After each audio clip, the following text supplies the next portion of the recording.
Alors, est-ce que la personne qui a posé la question tout à l'heure est revenue sur le Zoom? Je suis désolée que ça coupe au bout de 40 minutes. Le temps que les gens se connectent, ça met à peu près un quart d'heure. Et après, le temps qu'on parle, ça met à peu près 25 minutes et ça coupe.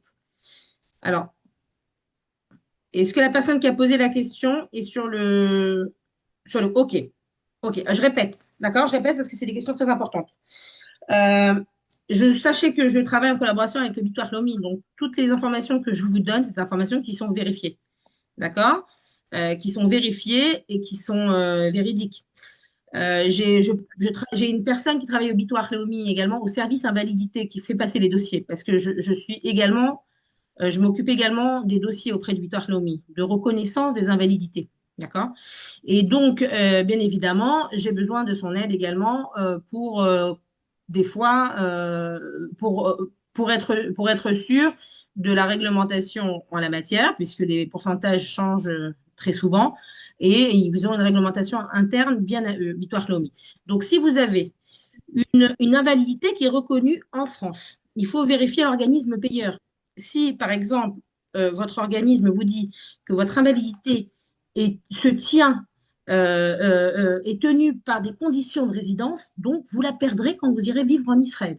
Sauf si vous ne déclarez pas le bon statut. Si vous ne déclarez pas que vous êtes parti vivre en Israël, alors vous pouvez vous heurter à un contrôle par la suite et demander à ce que vous vous remboursiez sur en tout cas une période de 7 ans, les sommes que vous avez indûment perçues. D'accord? Donc attention. Première chose à vérifier, l'organisme payeur. Si votre organisme payeur, vous envoyez un message sur votre espace, si c'est la CAF ou si c'est amélie.fr, d'accord, l'assurance maladie, vous leur envoyez un message et vous leur dites je souhaite partir vivre à l'étranger. Est-ce que ma pension d'invalidité peut me suivre? Ils vont vous dire oui, votre invalidité peut vous suivre, mais il faudra remplir ce formulaire de vie, faudra remplir cet autre formulaire-là, et il faudra envoyer également une déclaration de santé par un médecin, par exemple.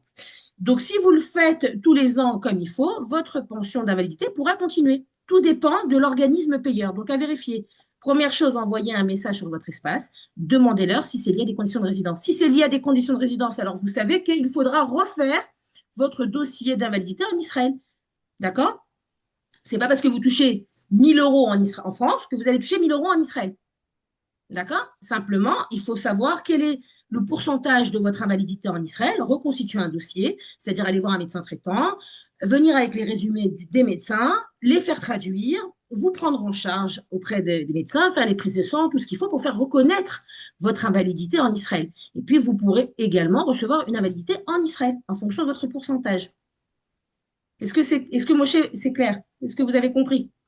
Donc, il faut refaire un dossier en Israël. Ça, oui. Maintenant, est-ce qu'il faut l'arrêter en France? Tout dépend de l'organisme payeur. Est-ce que c'est attaché aux conditions de résidence ou pas?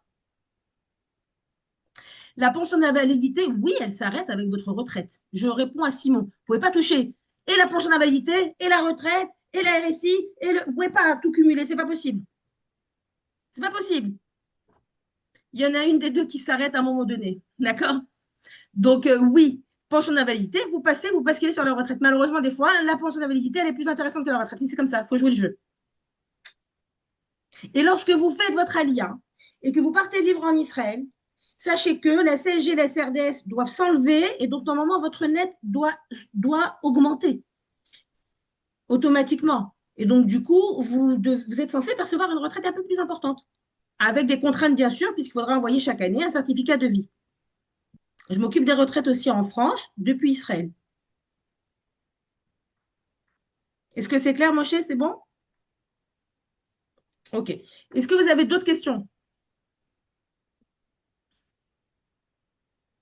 Alors également, je souhaitais faire monter dans le groupe, mais je pense qu'il a pas eu la possibilité de monter. Lorsque vous faites votre alia, c'est important d'acheter sa première voiture. C'est très compliqué d'avoir un prêt voiture. Et moi, j'ai l'habitude de faire appel à mon ami. Je vous mettrai ses coordonnées le groupe Alia.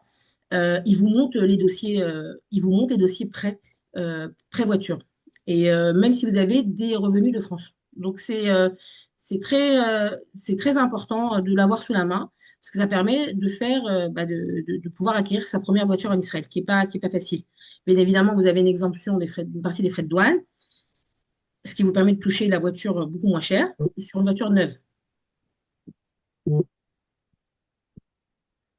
Et te rappeler tout ce que je t'avais dit auparavant.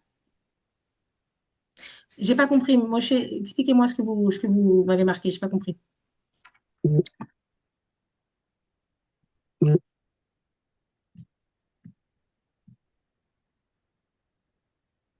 Je sais pas. Il faut que je vérifie. Il faut que je vérifie si l'équivalent de ALD existe en Israël ou pas. J'ai besoin de parler avec vous, de connaître un peu plus votre dossier pour voir si effectivement votre invalidité existe en Israël et quel pourcentage elle pourrait recevoir. En tout cas, j'ai une personne qui travaille au service invalidité auditoire Lomi qui pourrait, si vous avez une question précise, vous la poser et je lui enverrai. Il n'y a pas de problème. Ça veut dire quoi pour Israël? On choisit l'endroit. Dans toutes les villes, vous avez une sécurité sociale. Est-ce que vous avez des questions à me poser?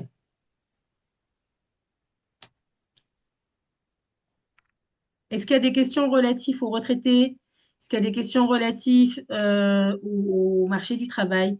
Est-ce que vous avez des questions relatives comment on fait pour faire un prêt immobilier en Israël? J'ai une courtière en crédit immobilier qui s'appelle Chaya, que je vous mettrai ses coordonnées également, qui vous permettra de vous aider pour un crédit en Israël. Vous avez Benjamin Hadjadj, que vous avez vu tout à l'heure, qui est avocat en droit immobilier. Vous avez également, Sarah D'Acosta, qui est expert comptable en Israël, qui pourra répondre à vos questions techniques. Est-ce que vous avez des questions à me poser?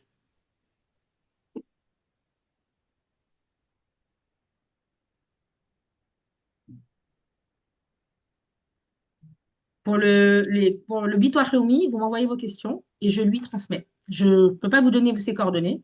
Je prendrai les questions et je lui transmettrai. C'est une personne qui est vraiment au service invalidité au Bitoire Leumi, qui m'aide à monter les dossiers.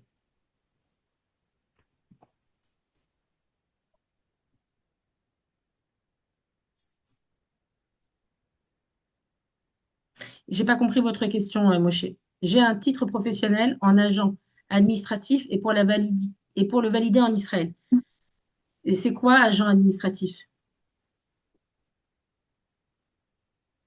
Si vous avez un diplôme, on peut faire reconnaître votre diplôme par le Misrad Achinour, par le ministère de l'Éducation en Israël. Vous m'envoyez votre diplôme, je le fais reconnaître en Israël par le ministère de l'Éducation. Puis ça vous permettra d'avoir un rang de salaire en Israël. Voilà, si c'est un diplôme d'État, encore mieux. C'est reconnaissable par le ministère de l'Emploi, par le ministère de l'Éducation. Par exemple, vous êtes prof d'hébreu en France, on peut faire reconnaître votre diplôme d'État, on peut le faire reconnaître au ministère de l'Éducation, ce qui vous permettra de pouvoir travailler en Israël et de faire valoir votre diplôme.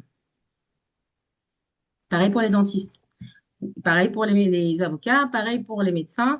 Je m'occupe des reconnaissances de diplôme également. Joël, est-ce que vous avez une question à poser? Non, merci. Vous êtes déjà en Israël? Oui, depuis 2 mois. Mazel tov. Si. En qualité de retraité? Oui, pour mon mari. D'accord. Ouais. Dans Donc quelle ville? un petit peu, on est sur Ashdod, hein.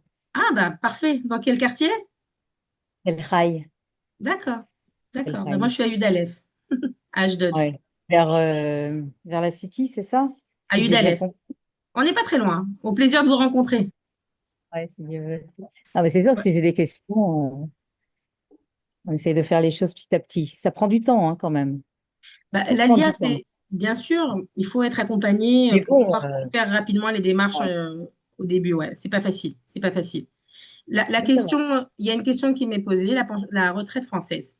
Vaut-il mieux continuer à la recevoir en France, puis transférer vers une banque en Israël, ou bien vaut-il mieux la recevoir directement en Israël du point de vue des frais et prélèvements? Alors moi, je m'en occupe toute la journée de ça, hein. Sachez que si vous percevez une retraite française, je vous conseille vivement de demander un changement de RIB bancaire sur le compte israélien, tout de suite. C'est-à-dire, vous demandez à ce que votre retraite elle soit transférée sur votre compte israélien directement. Pourquoi? Parce que la banque, elle va commencer à vous embêter, à vous bloquer les paiements, à vous demander des justificatifs et pourquoi vous êtes parti vivre à l'étranger et le certificat de vie, on l'a pas reçu, on suspend la retraite. Je m'occupe de ça toute la journée. Donc oui, je vous conseille vivement. Ça ne vous enlèvera aucun frais. Au contraire, si vous continuez avec votre carte française et vous tirez votre retraite avec votre carte française en Israël, là, vous allez avoir des intérêts. J'ai une cliente, elle a eu 800 euros d'intérêt par an, ce qui est énorme. D'accord? Donc, oui, je vous conseille de changer l'adresse de référence. Bien évidemment, vous leur dites que vous avez changé d'adresse et tout ça par courrier et vous fournissez votre RIB. Fournissez votre RIB bancaire israélien. Vous demandez à ce que dorénavant, votre retraite soit virée sur votre compte bancaire israélien. Oui, parce qu'en fait, ils nous ont donné une carte bleue à hauteur de l'argent qu'on avait mis sur le compte.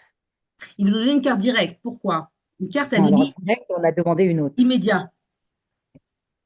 Et on vous donnera une carte à débit différé, donc la carte Issachraï, à partir du moment où vous avez des entrées euh, de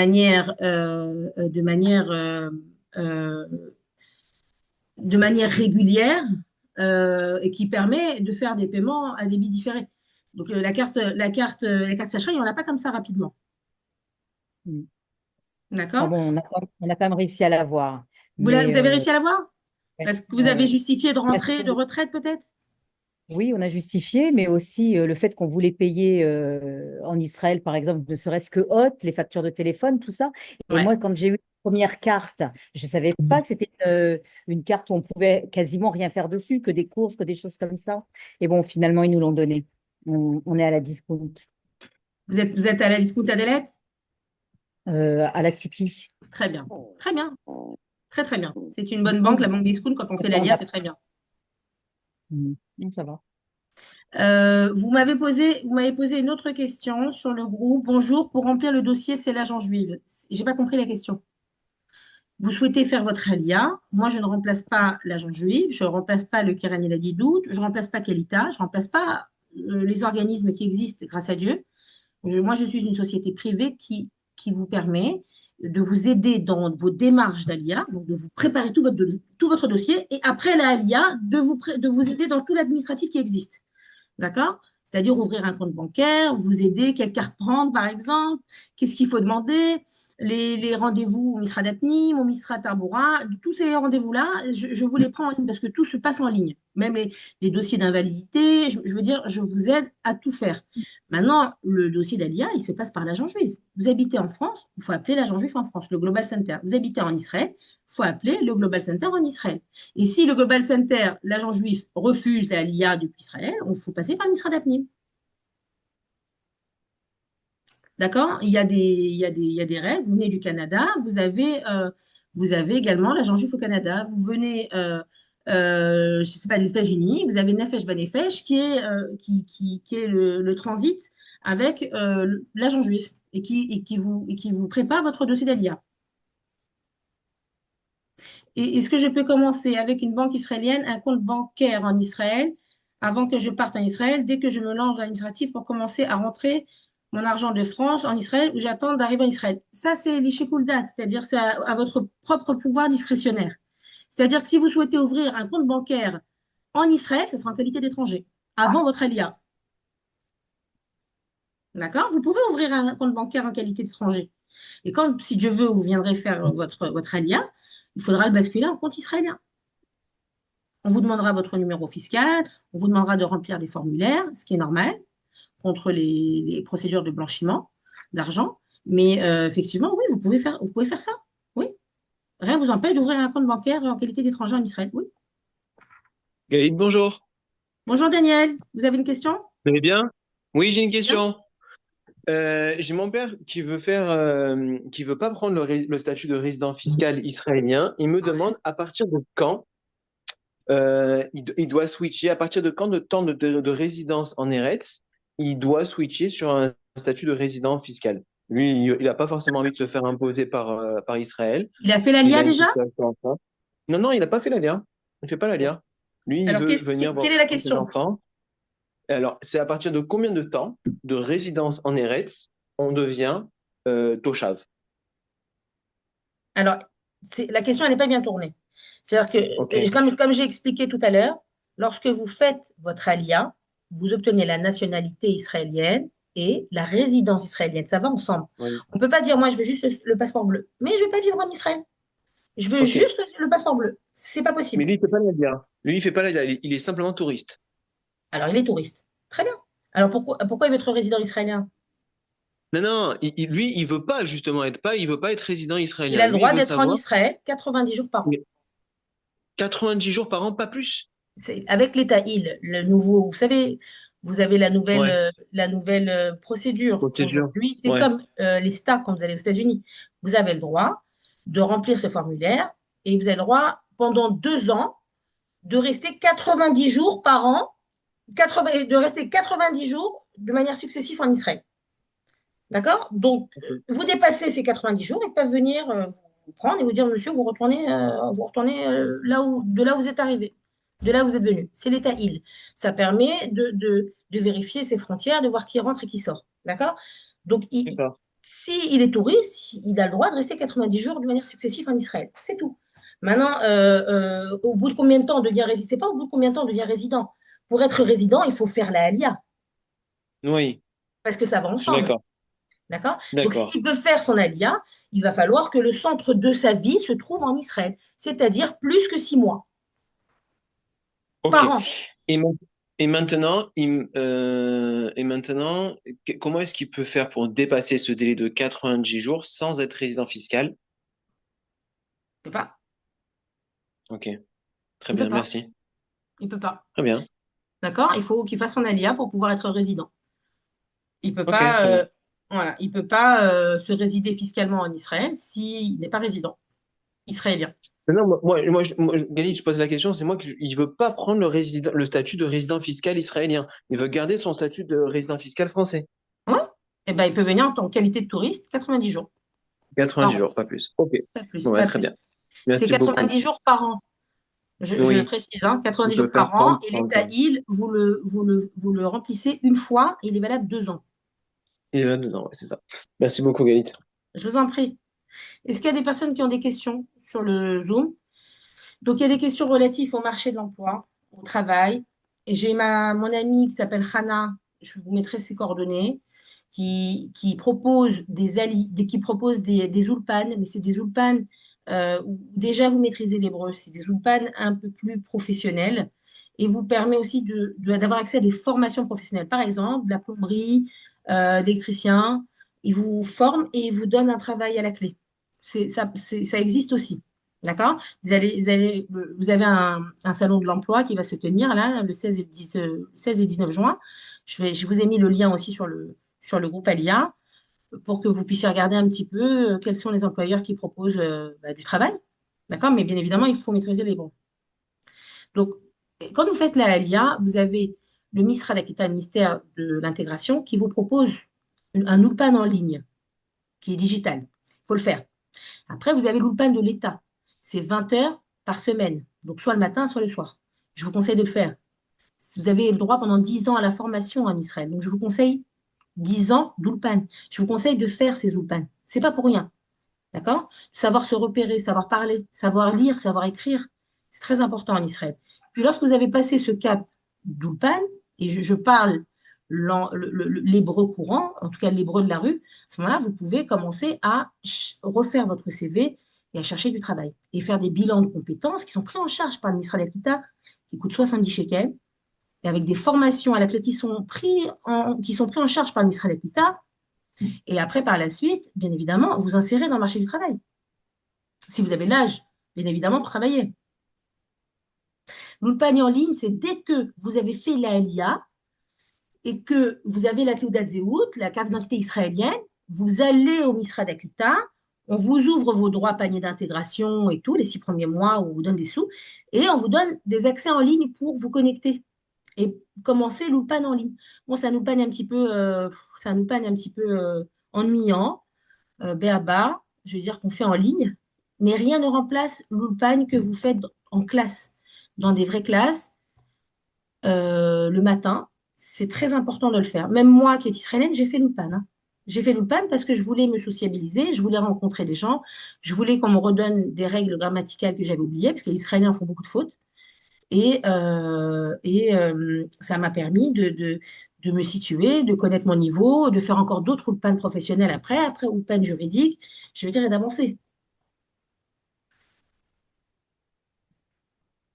Pour acheter un appartement en Israël, d'abord, il faut que vous sachiez dans quelle ville vous souhaitiez vivre. D'accord? Il faut que vous regardiez quel secteur vous convient, parce que dans des villes, il y a des secteurs. Par exemple, à Ashdod, il y a des secteurs plus jolis que d'autres. D'accord? Et puis, il faut regarder quel est votre budget. D'accord? Quel est votre rapport? Et après, quand vous savez à peu près quel est votre rapport, moi, je peux vous greffer un courtier en crédit immobilier qui vous dira en fonction de votre rapport ce que vous pouvez acheter. À partir du moment où la courtière en crédit immobilier, elle va vous dire, voilà, avec cet apport-là, vous pouvez acheter un bien à 2 millions. À ce moment-là, je vous greffe avec un agent immobilier dans votre secteur qui va commencer à chercher pour vous un appartement et bien évidemment vous donner l'avocat qui vous correspondra également. Vous n'avez aucune obligation, hein, d'accepter, mais je connais également des avocats qui sont très bien et qui vous permettra de finaliser votre process d'achat. Vous avez des cas pour les affaires, pour les objets, les meubles. Vous avez, si vous êtes dans mon groupe, normalement, je l'ai mis déjà à 3 reprises. Vous avez plusieurs sociétés de cadres. Ils ne sont pas pris en charge par l'agent juif. L'agent juif, elle essaye de plus en plus de prendre de moins de choses, le moindre frais à sa charge. Donc, des fois, même les billets d'avion ne sont pas pris en charge. D'accord? Les cadres ne sont pas pris en charge par l'agent juive. Vous avez 3 sociétés de cadres à peu près. Vous avez Sonigo, vous avez FDI, vous avez Demeco, vous avez une autre société.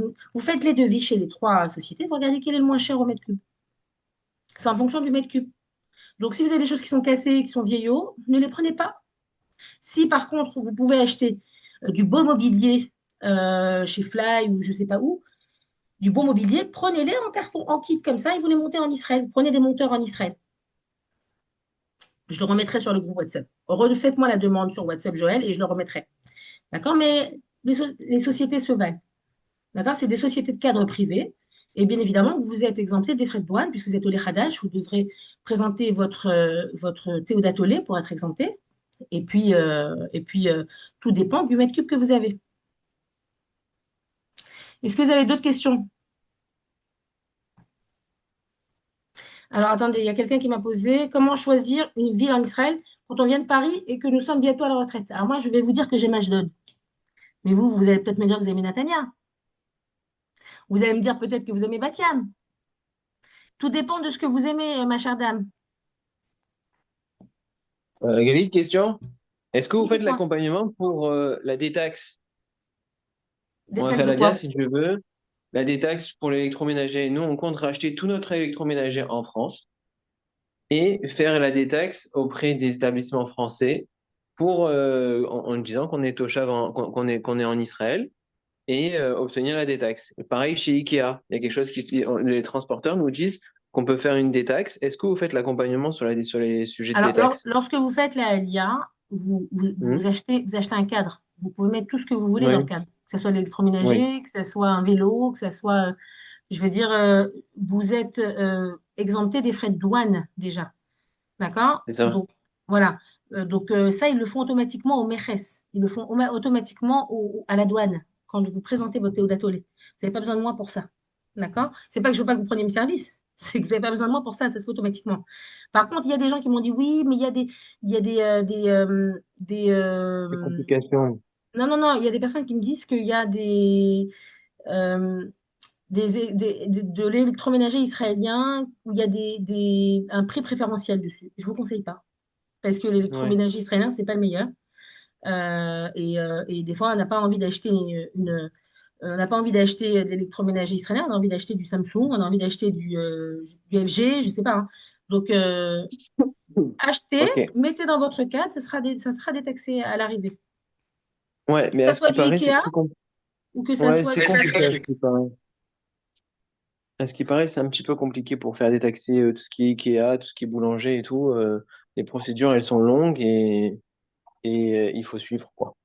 Alors, si vous avez besoin que je vous accompagne, il n'y a aucun souci. Mais je veux dire, normalement, la société de cadre que vous prenez s'en occupe. C'est son travail, vous les D'accord. payez et pour ramener vos affaires et pour dédouaner, pour Ah détaxer. ouais, c'est une prestation qu'ils doivent faire eux. Oui, normalement, oui. Ok. En présentant votre Théodat Tollé. Théodéo Tollet, c'est ça. Ok, merci beaucoup. D'accord? Moi, j'ai une Avec plaisir. Oui, Martine. spécialiste. Bonjour. Je voulais savoir justement, bonjour, si c'était, on se pose la question, c'est justement savoir, est-ce qu'on bazarde tous les meubles et qu'on achète tout en Israël?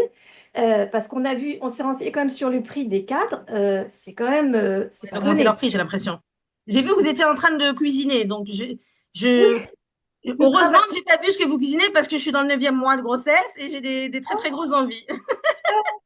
c'est du granola et c'est pour le travail que je suis à l'heure israélienne, moi je travaille le dimanche, donc Bon. déjà. Alors, Mais pour répondre à votre question, moi, ça fait 7 ans que je suis en Israël et j'ai pris des choses de qualité. Et je regrette pas du tout de les avoir pris. Je me suis fait un petit peu critiquer par mon père, qui m'a dit oui, mais pourquoi tu as pris autant de choses? Parce que je ne savais pas comment ça se passait en Israël. Alors maintenant que je sais comment ça se passe, je peux vous conseiller. D'accord? Si vous avez des beaux canapés de qualité, parce que les canapés ne sont pas forcément de qualité en Israël. D'accord? Vous avez des beaux canapés fabrication française, surpiqués en tissu. ouais, Vous avez avec le coffrage, avec le qui se tire, qui se met en lit comme ça n'existe pas en Israël. Avec le coffrage et le lit, ça n'existe pas. Donc, si vous avez d'accord. des beaux canapés, prenez-les. Des canapés en angle comme ça, en 3 pièces. Si vous avez un frigidaire bonne qualité, prenez-le. Ça coûte cher. Justement, excusez-moi, je pensais que les frigidaires, justement, ils tenaient pas en Israël, C'est ceux pas vrai. d'ici, Moi, il a par tenu rapport 7 ans. à Il a tenu 7 ans. Ah oui, d'accord. Voilà. Mm. Donc, voilà, je viens de changer. Vous avez des très bons frigidaires. Mais je veux dire, on ne peut pas tout racheter quand on arrive en Israël. C'est très cher. C'est Bon. très cher. Donc, si vous avez la possibilité d'acheter et d'acheter la machine à laver, le sèche-linge, le frigidaire, le canapé, ou un bon four à Pyroli, ça coûte extrêmement cher en Israël. C'est la possibilité de les ramener, ramenez-les. Par contre, tout ce qui est lit, on a Ikea, on a tout ça, tout ce qui est étagère, commode. Vous voyez la commode, monsieur, derrière vous, Simon, pas la peine. D'accord? Ouais. On a tout ce qui est commode, on a tout ce qui est bibliothèque, il y a ça, il n'y a pas de problème. D'accord? Les objets, bien évidemment, les livres, bien sûr que vous les prenez, les objets précieux, bien sûr qu'il faut les prendre. Mais je veux dire, l'électroménager, si vous avez la possibilité de les prendre, prenez-les, c'est moins cher en France. Ouais, mais C'est du, 150 non, euros le mètre cube. Bah, c'était cet esprit-là aussi il y a 7 ans, hein, quand je suis partie. là, c'est 400 à peu près, 400, plus de 400 euros le mètre Waouh. cube. Ouais. Ah Donc, oui, il faut épurer au maximum. Tout ce qui est cassé, tout ce qui est. Il faut épurer au maximum. Il faut vendre au maximum. Tout ce qui est outils de jardin, tout ce qui est ces choses-là, faut vraiment épurer. ah oui, oui, bien sûr. Bien sûr. D'accord? Pour la location, oui, je peux vous aider, Joël, pour la location. Mais il faut me dire dans quelle ville. Je peux vous mettre en relation avec la bonne personne et pour savoir. D'abord, j'ai besoin de savoir dans quelle ville. Et puis après, si j'ai la personne sous la main, bien évidemment que je vous la recommanderai. Ce que j'ai à vous recommander pour les locations, bien lire le S'il contrat vous de plaît. location, ne pas se précipiter, bien négocier les conditions. Attention, il n'y a pas de protection de locataire en Israël. Raya, vous souhaitez me poser une question? Oui, pour acheter en Israël, comment je peux faire? Parce que je ne peux pas me déplacer en Israël, j'habite en France. Est-ce que vous pouvez connaître quelqu'un qui peut visiter pour moi? Et puis, Bien je sûr, l'achète. bien sûr. Il faut que vous sachiez dans quelle ville, dans quel J'ai quartier. j'ai trouvé un appartement, j'ai tout trouvé, ça y est, dans mon D'accord? budget. Vous avez un membre de la famille en Israël, quelqu'un qui peut aller visiter ou pas? Non, D'accord. C'est dans quelle ville? Haïfa. D'accord. Alors, je peux voir si je trouve quelqu'un, parce que moi, je ne suis pas à Haïfa, hein. Vous avez compris que moi, j'habite à Ashdod, même si j'ai travaillé pendant 2 ans à Haïfa avec Gabriel, qui est monté sur le Zoom avec nous tout à l'heure, dans une compagnie Mhm. d'assurance. Bien évidemment qu'il faut aller sur place à Haïfa. Faut vous faire, sinon vous avez un agent immobilier là-bas qui peut vous faire une vidéo Oui, de l'appartement. mais bien sûr, c'est sur Yacht Time, j'ai trouvé. D'accord. Alors, il faut aller sur place, il faut vérifier s'il n'y a pas des vices cachés. Il faut vérifier le contrat qu'on vous propose également. Et puis, vous pouvez bien évidemment signer à distance. Il n'y a pas de problème. D'accord. Donc, vous D'accord? connaissez quelqu'un qui peut visiter pour moi? Et moi, je peux voir si je vous trouve quelqu'un qui peut se déplacer et vous prendre des bonnes vidéos pour que vous soyez sûr que vous manquez rien. Merci. Scanning D'accord? vote. Merci. Avec plaisir. Voilà, le Zoom va se terminer dans 8 minutes. Si vous avez d'autres questions, posez-les-moi, n'hésitez pas. S'il y a des numéros de téléphone que vous souhaitez avoir, vous me le demandez dans le groupe, je vous les transmets. S'il vous plaît, tout ce qu'on a échangé pendant cette heure et demie, presque 2 heures, ne les transmettez pas à d'autres. Si la personne veut l'information, eh ben, elle a qu'à rentrer dans le groupe, elle aura l'information. C'est un groupe privé. D'accord? Je viens en complément d'autres organismes qui sont bénévoles. Moi, mon travail, c'est l'administration et le juridique. Je suis médiatrice et traductrice aussi en Israël. Je ne remplace pas l'agent juif, le Keren Yeladidout, Kalita, Nefesh Banefesh et d'autres organismes qui sont formidables. Simplement, je viens en complément et ça vous permet à vous de vous faciliter la vie quand vous arrivez en Israël. Au lieu de vous concentrer sur l'administration et sur la rasra du quotidien, j'ai pris une amende, comment je fais pour la contester? J'ai reçu un courrier, je ne sais pas de quoi il s'agit, je le mets de côté. Finalement, ça double, ça triple, ça quadruple avec des intérêts et des indexations parce que je ne sais pas de quoi il s'agit. Je ne sais pas prendre rendez-vous parce que tout est en ligne. Je ne reçois pas les courriers à la bonne adresse parce que je n'ai pas actualisé mon adresse sur l'espace du Misra d'Apnim. Vous voyez, je vous donne des exemples pour que vous vous situez, mais il y aurait tellement de choses à dire. L'administration, c'est beaucoup de travail en Israël et ça vous permettrait de vous enlever des épines du pied. Alors, bien évidemment que mes services sont payants, mais très accessibles, je veux dire. Et je vous donne l'information dans le groupe. L'information est gratuite, mais mes services sont payants. D'accord? Quand c'est des services qui sont privés, monter un dossier d'invalidité auprès du Bitoire Lomi, c'est payant. Vous prendre un rendez-vous et vous dire et vous assister au rendez-vous, c'est payant. Vous montez votre retraite française depuis Israël, c'est payant. D'accord? Quelles sont les villes pas chères pour acheter un appartement en Israël? Ça devient compliqué, tout devient très cher en Israël. Haïfa, pas très cher, un peu moins cher. Après, vous avez le Shomron qui est pas cher du tout, c'est-à-dire la frontière, quoi. Vous avez des villes comme Sderot qui sont pas chères aussi. Vous avez Netivot aussi qui commence à monter, mais qui reste raisonnable. Je ne vais pas vous dire qu'Ashdod n'est pas cher parce que nous, on subit les montées de prix des mashkenta, des crédits immobiliers. Mais faut que vous regardiez dans quelle ville il fait bon vivre en location avant d'acheter. C'est ce que je vous conseille. C'est d'abord de passer par de la location, de vérifier que ça vous convient, que l'entourage vous convient, le voisinage, le lieu, que vous vous situez bien, et puis après d'acheter. Pas d'acheter tout de suite. Vous êtes d'accord avec moi, Martine, ou pas?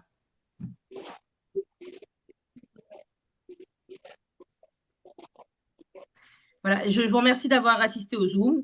Vous avez d'autres questions, vous les posez dans le groupe, il n'y a pas de problème, on est là. On fera d'autres Zooms un peu plus tard en soirée. Il y a une trentaine de personnes qui n'ont pas pu assister au Zoom parce que ça ne convenait pas au niveau des horaires. D'accord? Mais malheureusement, je ne peux pas faire des Zooms souvent à 10 heures du soir. J'ai également une vie. Voilà.